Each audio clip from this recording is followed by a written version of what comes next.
অজানা গোড়া গল্প অবলম্বনে চলচ্চিত্র নির্মাণ হবে।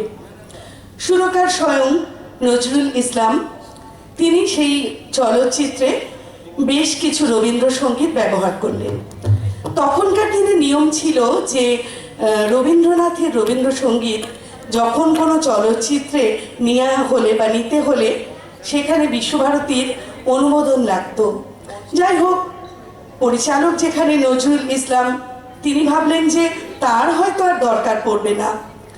যথাসময়ে সেই গোড়া চলচ্চিত্রে অনেক রবীন্দ্রসঙ্গীত দেয়া হলো, কিন্তু দেখা গেল ছবি মুক্তির দুদিন আগে শান্তিনিকেতন থেকে এক পর্যবেক্ষক এসে কিছু একটা ত্রুটি দেখালেন। নজরুল বললেন মহাবিপদে। সঙ্গে সঙ্গে তিনি ছুটলেন শান্তিনিকেতনে রবীন্দ্রনাথের কাছে।